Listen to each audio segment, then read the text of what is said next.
I went back because I'd forgotten my reading glasses on the kitchen table, but such a silly old lady thing to do. I scolded myself as I walked along the stone path toward Roberta's house. The late afternoon was unnaturally quiet, and my footsteps sounded far too loud in the stillness. When I reached the half-open window, a voice stopped me cold. "Don't worry, babe. Your mother's house will be ours soon." It was my son-in-law Samuel. His tone was low, confident, nothing like the polite, careful voice he usually used around me. "She won't even have the money to hire an attorney," he continued. "People her age don't understand legal procedures anyway." My heart began pounding so hard I was afraid they might hear it inside. I pressed myself against the wall, barely breathing. "I've checked everything, Mum," Samuel went on. "The will is solid. And with the mortgage document she signed last month, we're practically doing her a favor." My daughter's voice followed Roberta's voice, but stripped of warmth, cold, precise. "When she can't make the loan payments we took out in her name, we'll step in as the only heirs willing to help." The world seemed to tilt beneath my feet. The loan, the one they'd convinced me to sign a month ago, telling me it was a family investment for my grandchildren's future. The papers I hadn't fully read because I trusted them, because she was my daughter. "What if she suspects something?" Samuel asked. "She won't," Roberta replied calmly. "She's 70, Samuel. People don't process information the way they used to at that age. Besides, she's always trusted me blindly." My stomach twisted. I told her the loan was for a bigger house so we could all live together. Roberta continued. She got emotional, signed without asking a single question. Then she laughed. It was the same laugh I'd known since she was a little girl, but now it sounded hollow, stripped of affection, like glass scraping bone. "The best part," Roberta said, "is how easy she's making it for us. Every time she comes over, cooks for us, watches the kids for free. She's building our case. We'll say she can't take care of herself anymore, that we've been managing everything." My legs began to tremble. All those afternoons with my grandchildren, all those dinners, all that cleaning, all that love turned into evidence against me. "The attorney says cases like this are straightforward," Samuel added, "especially when there's proof of mental deterioration in elderly people and close family members showing concern." Mental deterioration. The words echoed in my head. Me who still read 3 books a month, who finished the hardest Sunday crosswords in ink, who had managed her own finances for 10 years since my husband died. "How long will it take?" Roberta asked. 6 months to a year, Samuel replied. "By then, she'd default on the loan. We buy the house for a fraction of its value. Clean, legal hours. And until then," Roberta said, "we keep playing the loving family." I closed my eyes and took a slow breath. The cool evening air filled my lungs, and with it came a clarity I hadn't felt in years. Carefully, silently, I stepped away from the window and crossed the grass to my car. I sat behind the wheel without starting the engine. I needed to think my phone. Vibrated, a message from Roberta Mom. Did you find your glasses? I saw them on the table, but you were already gone. I smiled for the first time that day. Can't find them, honey. Maybe I left them somewhere else. Don't worry, have a spare pair. It was a lie. But they had lied first. The difference was this. I now knew their game, and they had no idea the cards had changed hands. I started the car and drove toward my house, the same house they believed would soon be theirs. For the first time in months, maybe years, I felt fully awake. Everyone was going to be surprised by what I did next, especially my darling daughter, Roberta. That night, I couldn't sleep. I lay staring at the ceiling of the bedroom I had shared with my husband for 40 years, replaying everything that had led me here. My life felt different now, as if a fogged-up mirror had suddenly been wiped clean. I remembered the day we bought this house. It was 1978. I was 25 and newly married to Roberto. I worked as a secretary at a construction company. He was a civil engineer. We saved every dollar for 3 years to afford the down payment on a small 2-bedroom house in the suburbs. The mortgage was $200 a month, a fortune. Back then, Roberto used to call it our castle, the place where we'd raise our children and grow old together. He was right about the first part. Roberta was born here, in the room I now use as my study. The birth was difficult. The doctor told me she would likely be my only child, so I loved her fiercely, maybe too fiercely, taking care of the house and raising Roberta. When she turned 5, I found a part-time job at a clothing store. We saved every extra dollar religiously. We wanted to give our daughter everything we had never had. Roberta was a beautiful, intelligent child, but she was also spoiled. When she wanted something, she cried until she got it. Roberto often warned me that I was indulging her too much, but I could never resist those tear-filled eyes. She's our only child, I would say. She deserves the best. By the time she was 10, Roberta had learned exactly how to manipulate me. If she wanted a new dress, she'd tell me all her friends had nicer clothes. If she wanted to go to a party, she'd insist she would be the only one not invited, the class weirdo. She always found a way to make me feel guilty for saying no. Roberto died when Roberta was 18, a sudden heart attack. He collapsed at his office while reviewing blueprints. One moment he was planning a project, the next he was gone, overnight. I was alone with a daughter about to start college and a house that still had $10,000 left on the mortgage. Those were the hardest years of my life. I worked double shifts at the clothing store just to keep up with the mortgage and Roberta's college expenses.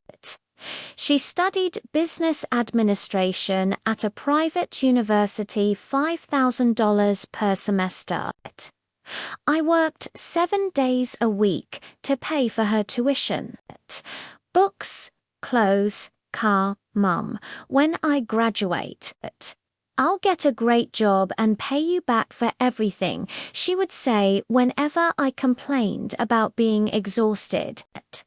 This sacrifice will be worth it. Think about the future we'll have. And I believed her. I worked at the store during the day and cleaned offices at night. My hands grew rough. My back ached constantly. But every time I saw Roberta with her college books, her fashionable clothes, her high-class friends, I told myself it was all worth it. When she graduated, she landed a job at a marketing firm. Her first salary was $3,000 a month more than I had ever earned. Now, things will change. Mum, she told me, waving her first paycheck. You won't have to work so hard anymore. But things didn't change. Roberta moved into an expensive downtown apartment. She needed business clothes, a new car, money to go out with colleagues. It's an investment in my career, she said. You have to look successful to be successful. I kept working double shifts. The only difference was that instead of paying for her education, I was now lending her money for her professional image, loans she never repaid. When Roberta was 28, she met Samuel at a business conference. He was a financial advisor with his own firm. He's perfect, Mom, she said when she introduced him. Stable, hardworking, and he understands my ambition. At first, Samuel seemed charming, well-spoken, impeccably dressed, attentive. He appeared to adore my daughter.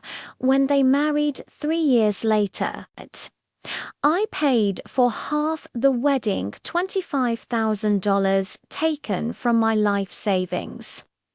This is the last big expense you'll ever have for me, Roberta promised while trying on her wedding dress. After this, Samuel and I will take care of everything. The early years of their marriage seemed happy. They had 2 children, Robert, named after his grandfather, and Carmen. I became the grandmother who was always available. I watched the children whenever they wanted to go out. I cooked on weekends, helped with homework. You're the best grandma in the world, my grandchildren would say, and my heart would melt. For the first time, my sacrifices felt justified, but something changed in Roberta after she married. She grew colder, more calculating, when I gently asked her to repay some of the money I had lent her over the years. She accused me of being petty. Mom, I'm your only daughter. Everything you own will be mine someday anyway. Why keep a ledger in the family? Samuel changed to Dot. At first he treated me with courtesy, even warmth. Then, slowly, almost imperceptibly, I became a burden. When I arrived at their house, he sighed. When I offered to help, he remarked that I didn't have the energy I used to. Last month, they visited me together, which was unusual. Usually, Roberta came alone. They said they had a proposal that would make me very happy. Mum, we want to buy a bigger house for all of us, Roberta said, smiling brightly. A place where we can live together, where the kids can grow up close to their grandmother, where you won't have to worry about anything. Samuel laid several documents across my kitchen table. We just need you to sign here, he said calmly. We'll apply for a mortgage on your current house. With that money, we'll buy the new one. One big, happy family. The idea overwhelmed me. A larger home, my grandchildren nearby. No more loneliness. I barely read the documents. I signed now, lying in my bed. I understood the truth. Those papers were never meant to buy a family home. They were meant to take mine. The days that followed were a quiet torture. Every call from Roberta, every visit required me to pretend nothing had changed. But now every word she spoke, every smile, felt rehearsed. On Tuesday morning, she came by with the children before taking them to school. Robert was 8, Carmen was 6. Beautiful, innocent. The thought that they were being raised by someone capable of such cruelty broke my heart. Grandma, will you make us pancakes? Carmen asked in her sweet voice. Of course, my love, I said. Heading to the kitchen, Roberta sat on the sofa, scrolling through her phone. As I mixed the flour and eggs, I watched her. She was dressed in a grey suit that probably cost more than $500. Hair perfectly styled in a sleek bun. She looked successful, polished, and beneath that flawless exterior was someone planning to steal everything I had built over decades. Mum, have you been sleeping well? She asked, without looking up. Just fine, honey. Why, I don't know. You look a little tired. I worry about you living alone in such a big house. You're not so young anymore. There it was again. The subtle reminders. The planted doubts. I'm perfectly fine, Roberta, I said. This house isn't that big. I know it like the back of my hand. She finally looked up, her expression unreadable. Of course, Mum. I'm just saying if it ever feels like too much responsibility. It isn't, I interrupted, more sharply than I meant to at that moment. The children rushed into the kitchen, drawn by the smell of pancakes. Robert climbed onto a chair and hugged my waist. Grandma, is it true we're all moving to a new house and we're going to live with you? My heart stopped. I looked at Roberta. Her face went pale. Robert, she snapped, I told you not to talk about that yet. But you said Grandma already signed the papers, he replied innocently. And that soon, Robert. She stood up abruptly. Go wash your hands for breakfast. Confused, he climbed down and ran to the bathroom. Carmen followed. Sensing the tension, even if she didn't understand it, Roberta and I stood alone in the kitchen. She studied my face carefully, as if trying to measure how much I knew. Kids say things without thinking, she murmured. Of course, I replied evenly. They're just kids. But my mind was racing. Robert had said I'd already signed the papers, which meant the process had already begun. The loan, the mortgage. Everything was already in motion. After breakfast, Roberta took the kids to school. Before leaving, she kissed me on the cheek, just as she always did. "Mum, can we have lunch together on Friday?" she asked casually. It's been a while since we had a proper mother-daughter talk. "I'd love that, honey. Perfect. I'll make a reservation at that Italian restaurant you like so much." When they were gone, I stood in the doorway watching them drive away in their brand new silver Toyota Camry worth at least $30,000. I couldn't help wondering how much of their comfortable life was already built on money they expected to take from me. That afternoon, I did something I hadn't done in years. I gathered every financial document I owned. I took the small safe from the back of my closet and spread its contents across the dining room table. Slowly, carefully, there it was. The mortgage loan I had signed the previous month. I read it line by line, word by word.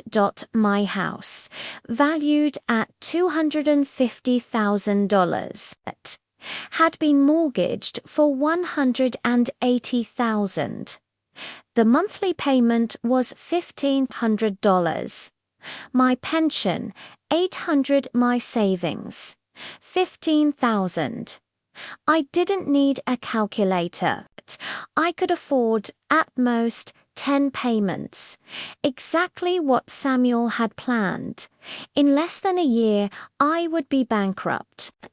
The house would be foreclosed. And then they would arrive, generous and concerned, offering to buy it for a fraction of its value. I kept reading. That's when I found something else. A life insurance policy. Roberto had taken it out 5 years earlier. Shortly after, I met Samuel. The beneficiary was Roberta, of course. The amount made my breath catch. $500,000 added to the value of the house. My daughter stood to inherit nearly $1 million. $1 million she clearly didn't want to wait for. That evening, while I was making dinner, my phone rang. "Lords, how are you?" Samuel's voice said smoothly. "It's Samuel. Yes." "Hello, Samuel." "I'm fine, thank you. I'll be in your neighborhood tomorrow visiting a client," he continued. I thought I might stop by to say hello. Would 5 o'clock be all right? My heart began to race. Samuel never visited me alone. "Of course," I said. "I'll make coffee." "Perfect. See you tomorrow." I hung up with trembling hands. That visit could only mean one thing. That night, I barely slept. I imagined every reason Samuel might have for coming. Perhaps he wanted to assess my mental state. Perhaps he was looking for signs of confusion. Or maybe he intended to push the plan forward faster for the first time in years. I felt truly afraid, but I also felt something else. Alert, awake. I was no longer the naive grandmother who signed documents without reading them. I knew exactly who I was dealing with now, and I was beginning to plan.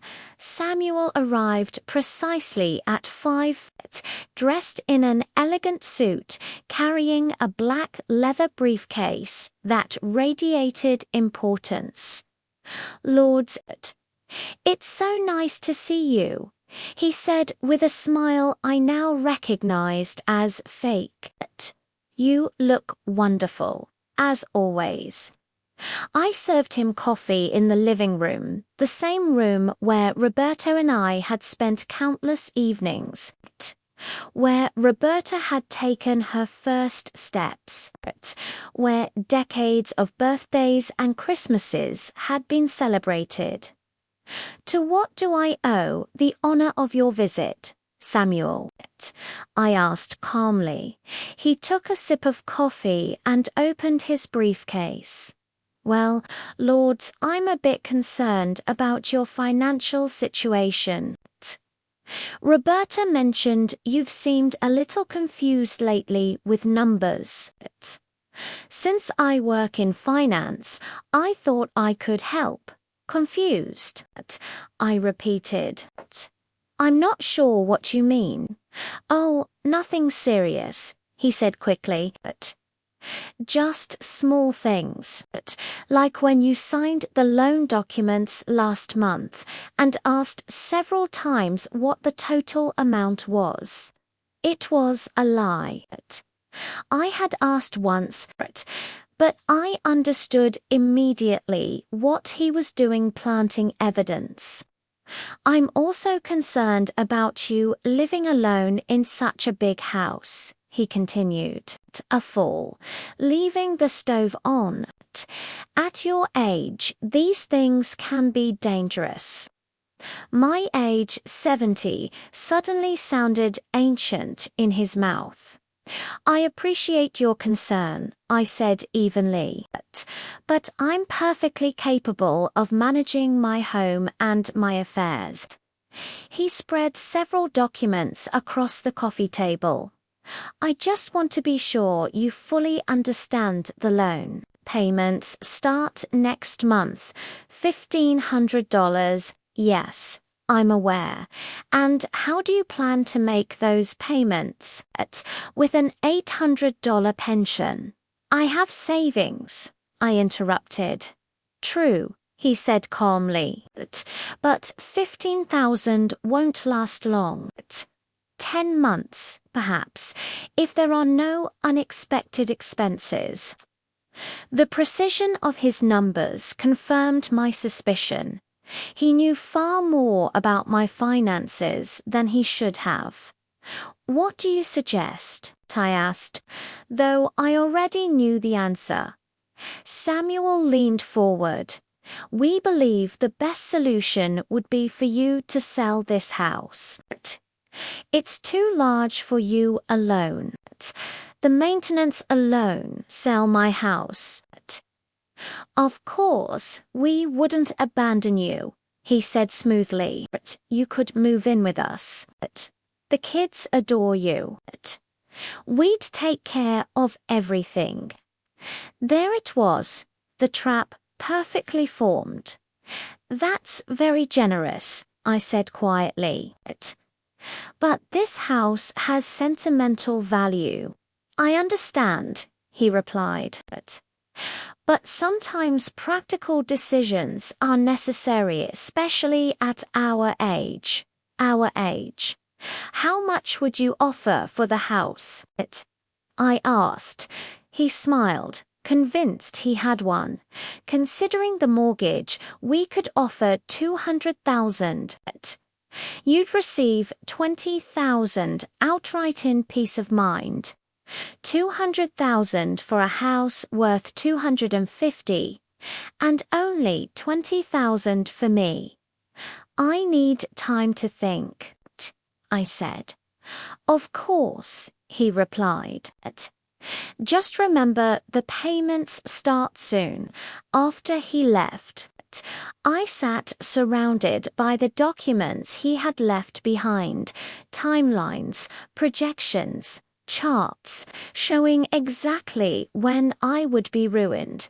That night, I called Carmen Morales, my best friend of 30 years and a retired accountant. Carmen, I need you to come over tomorrow. Are you all right? She asked. I'm fine. I just need your professional eyes. The next morning, Carmen reviewed everything. This is a perfect trap, she said finally. Legally clean. Morally disgusting. Is there anything I can do? If you can prove deception or coercion, she said slowly, but you'll need evidence. That afternoon, after Carmen left, I sat in my backyard, the same yard where Roberto had planted roses, where Roberta once played on a swing he built with his own hands, for the first time since discovering the truth. I cried. I cried for the daughter I thought I had, for decades of sacrifice, for my own blindness.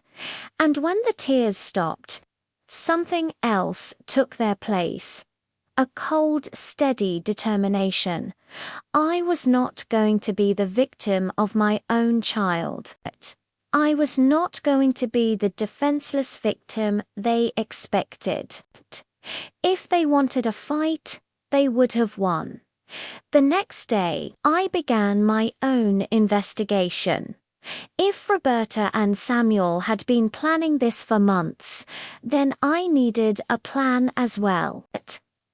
But mine would be different, honest, legal, and most importantly, my first stop was the bank, where I had signed the loan documents. I arrived early, dressed carefully in my best outfit, carrying a folder with every document I owned.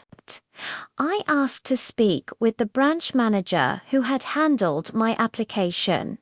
Ms. Owens, how can I help you? Mr. Martinez asked a middle-aged man with a polite, professional demeanor. I have some questions about the mortgage loan I signed last month, I said. I'd like to review exactly what I signed. He pulled up my file on his computer. I see here a loan for $180,000 secured by your property. The stated purpose was family investment. Yes, I said. Who was present when I signed the documents? He checked the screen. According to our records, you were accompanied by your daughter, Roberta Owens, and your son, Samuel Davies. Mr. Davies brought the pre-filled documents and explained the terms. Exactly what I needed. So it's normal for someone else to bring pre-filled documents. I asked Dot. Mr. Martinez hesitated slightly. It's not unusual when family members assist especially older clients who may need help understanding complex paperwork. Older clients who may need help, I repeated calmly. Is that noted anywhere in my file? Oh no, he said quickly. You signed voluntarily. I just meant it's common for family to assist. There it was again, the assumption that age meant incapacity. I wondered how often Samuel had leaned on that narrative. I'd like copies of the security recordings from the day I signed. I said. He looked startled. The recordings? For my personal records. That's my right as a client, isn't it? Well, yes, technically. We'd have to follow certain procedures. Is there a problem with your loan? No problem at all, I replied. I just want everything documented. He promised to get back to me within a few days. It wasn't an immediate victory, but it was a start. My next stop was Samuel's office. I'd never been there before. But Carmen suggested I observe how he worked with his clients. His firm occupied the 12th floor of a downtown office building. I'd like to speak with Samuel Davies about financial advisory services. I told the receptionist. Do you have an appointment? No, but I'm family. I'm his mother-in-law, Lords Owens. Her face brightened. Ms. Owens, Samuel talks about you all the time. Let me let him know you're here. Interesting. Samuel appeared moments later, surprise flickering across his face before his smile returned. Lords.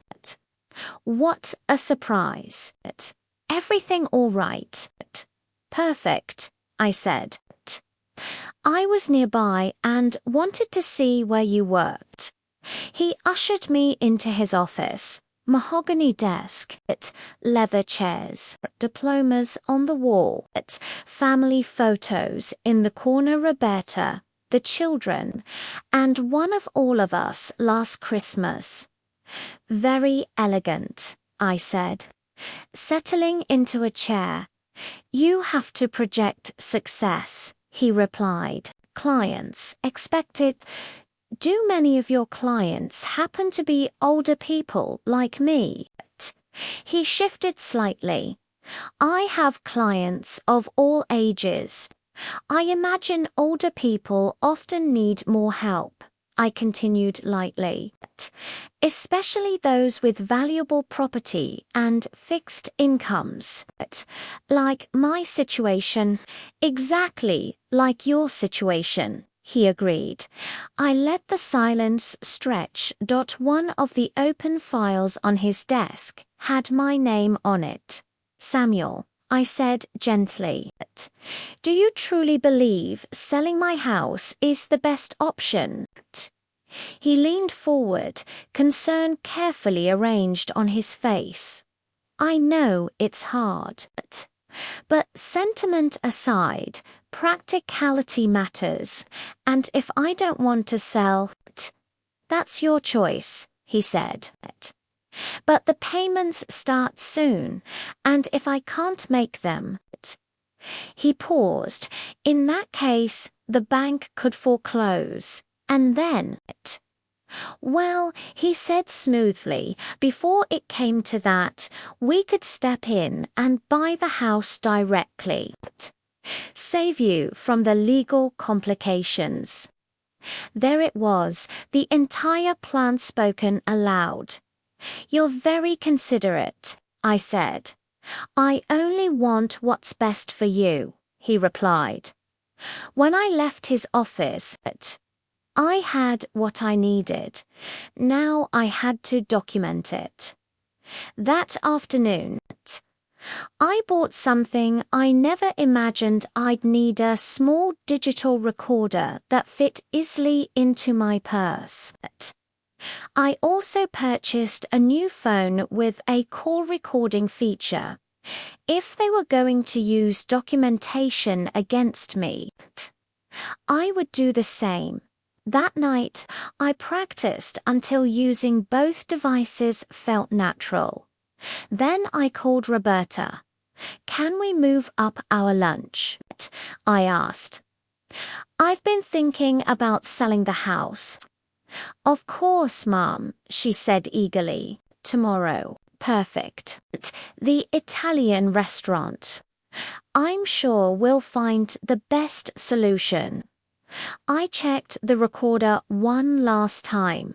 Tomorrow, I would begin building my defense. They had underestimated Grandma Lords. Lunch with Roberta was a flawless performance from both of us. She played the devoted daughter. I played the confused mother, finally ready to listen. I arrived early and chose a quiet corner table. The recorder was already running. Roberta arrived right on time, elegant, confident, in control. I've been thinking, I said softly. Maybe you're right about the house. Her eyes lit up. I'm so glad, Mum. We ordered salads. Tell me exactly how it would work, I said. Well, we'd get an appraisal, she explained, but based on market conditions, 200,000 is fair. And the loan, that's the best part. 180,000 goes straight to the bank. You get 20,000 debt-free and live with you, of course. And if one day I want to be independent again, she hesitated. Well, at your age, I'm not sure that would be sensible. Then she leaned closer.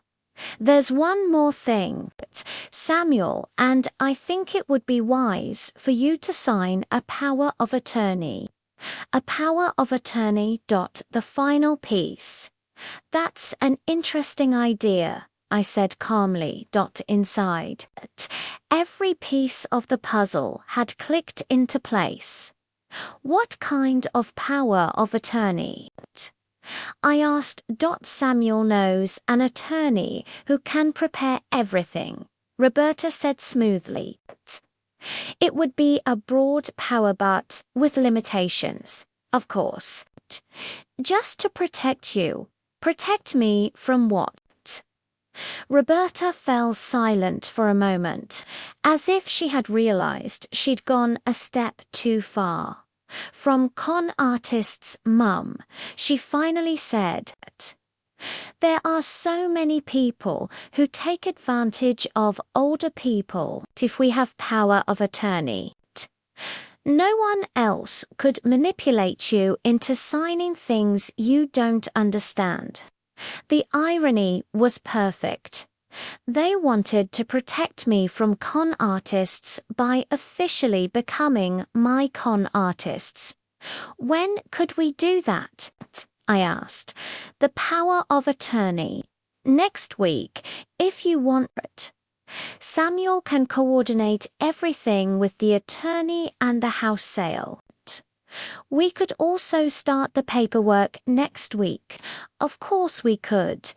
Samuel already has all the documents prepared, she added. Of course he did. He had probably been preparing them for months. Roberta, I said, can I ask you a direct question? Sure. Do you really believe I'm not capable of taking care of myself? She looked at me with an expression that tried to be compassionate, but didn't quite reach her eyes. Mum, it's not that you're not capable. It's just that, at your age, things get more complicated. Your memory isn't the same. Making financial decisions becomes more difficult. My memory isn't the same. Well, you know, little things. Like when you forgot your glasses last week. My glasses. The very ones I had intentionally forgotten. The same glasses that had allowed me to uncover their entire conspiracy. You're right, I said quietly. Sometimes I do forget things. Exactly, she said, relieved. That's why it's so important to have family to take care of you. We finished lunch discussing logistics. Where I would sleep in their house. What furniture I could bring. What my daily routine would look like. Roberta had answers for everything, as if she had rehearsed this conversation many times before. When we said goodbye in the restaurant parking lot, she hugged me longer than usual. Mom, I'm so happy we finally talked about this. It's going to be wonderful having you live with us. I'm excited to, honey, I said. That night, back in my house, I listened to the full recording of our lunch. Everything was there. The constant, subtle pressure. The insinuations about my supposed mental decline, the power of attorney proposal, the exact financial figures. But most important was Roberta's tone, the cold calculation beneath her concern. The way she spoke about my future as if it had already been decided without me. The next day I called Carmen. Carmen, I need you to come with me to talk to an attorney. There was a pause. Are you ready to fight? She asked. I'm ready to protect myself. Carmen knew Paulo Martinez, an attorney specializing in family law and financial abuse of the elderly. He was 60, experienced, and most importantly known for being honest and direct. The appointment was set for Friday. Morning I brought everything, the recordings, the documents and a detailed timeline Carmen had helped me prepare. Paulo listened without interrupting. When I finished, he sat quietly for several minutes. Ms. Owens, he said at last, what you're describing is a classic case of family financial abuse. So there's nothing I can do?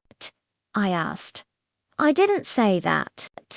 I said it's complicated. Legally, much of what they've done so far is technically legal. But these recordings are significant, Estely, the conversations where they suggest you're mentally incapable. What do you recommend? First, do not sign anything else. No power of attorney. No sales documents. Nothing. Second, we need more evidence of their intent. Third, we must document that you are fully mentally competent. How do I do that? A full psychological evaluation and a financial capacity evaluation. If we can prove I'm a victim of financial abuse, we may be able to invalidate the mortgage. How much will all this cost? Paulo looked at me carefully. $10,000 up front. Possibly more if it becomes complicated. $10,000 a significant portion of my savings. But it was my house. My independence, my life. When can we start? I asked. Tomorrow, if you're ready. For the first time in weeks, I felt real hope. I had a plan.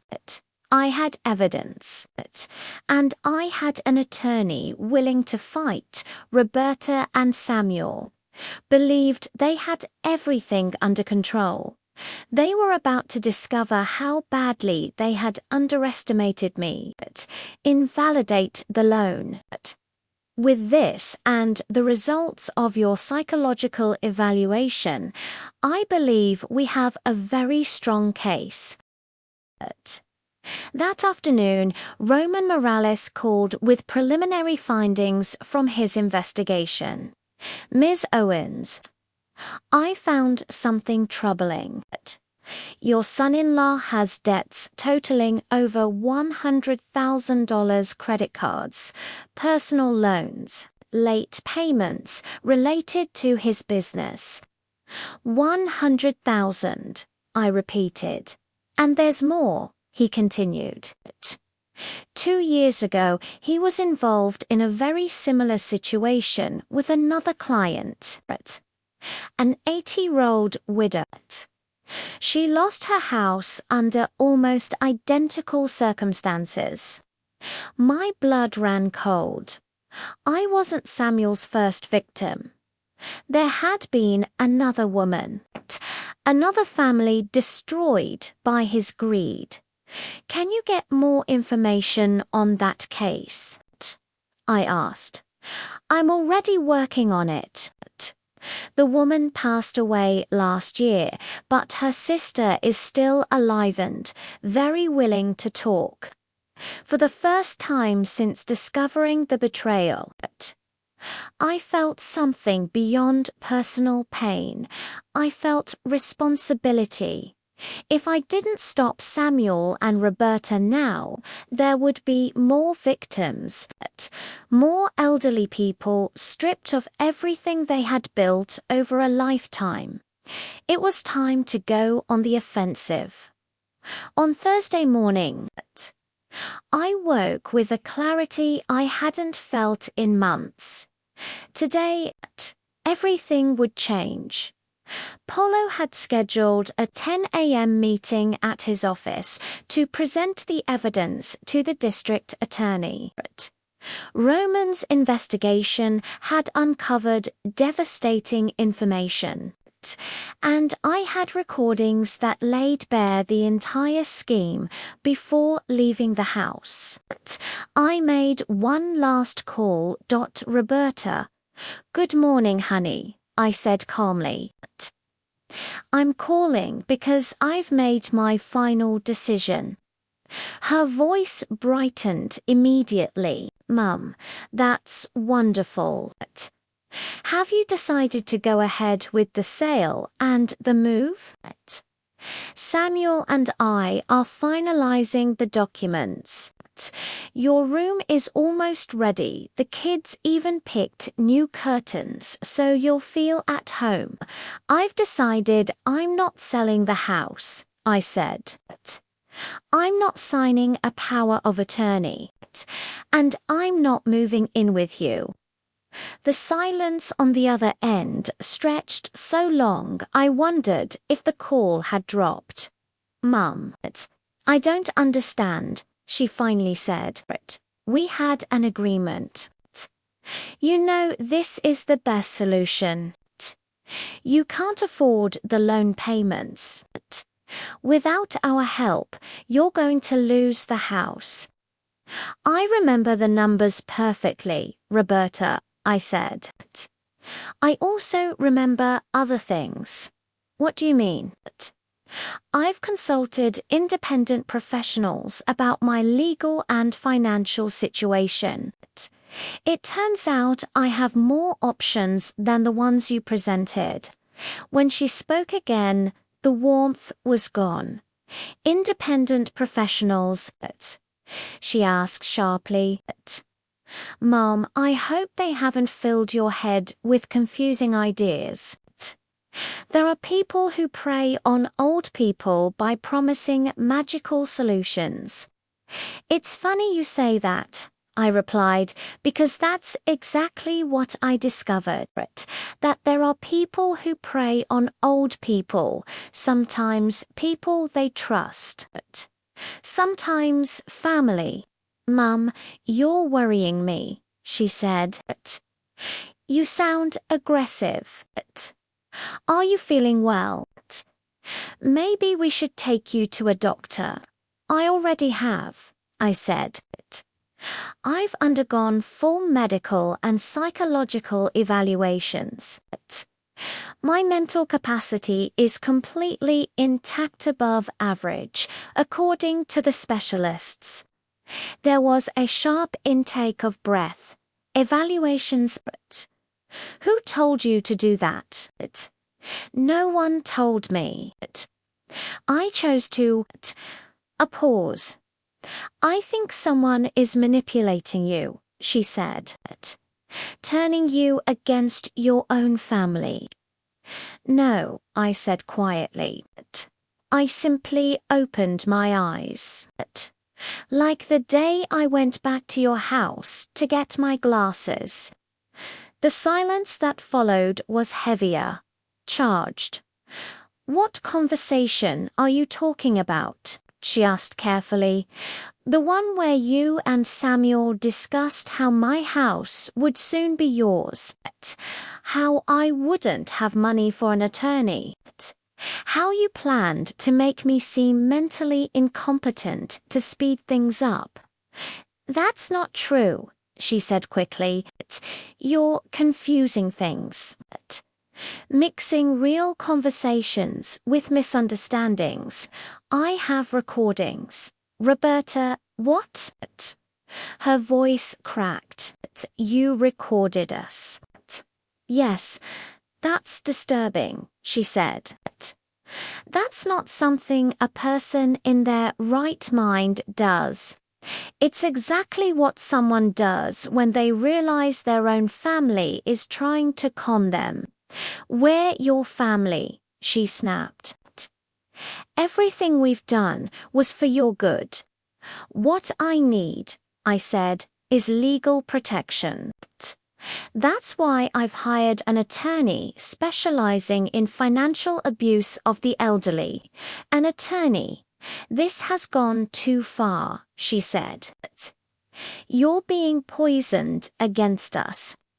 His name is Paulo Martinez. This morning we're filing a formal lawsuit against you and Samuel for fraud, financial manipulation, and conspiracy to commit theft. We're also requesting the invalidation of the mortgage loan. That's absurd, she said. We've done nothing illegal.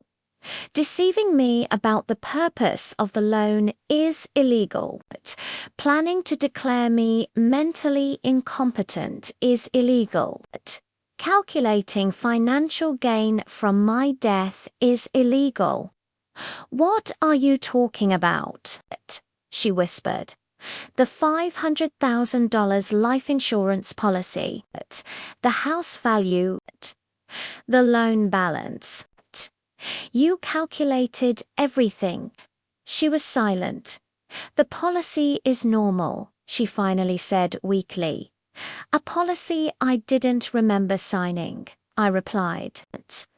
One I signed shortly after meeting Samuel. You sound paranoid, she said. This isn't you. The woman you knew was naive, I said. The woman I am now protects herself even from her own blood. If you go through with this, she warned, you'll never see your grandchildren again. I'm willing to sacrifice anything for my dignity and independence. But one day they'll understand. I'm giving you one last chance, she said coldly. Cancel everything. The only chance I'm giving you, I said, is to find a good attorney. I hung up for the first time in weeks.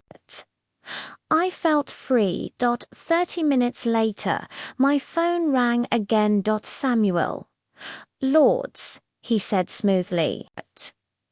I think there's been a misunderstanding. We should meet and clear this up. There's no need for lawyers.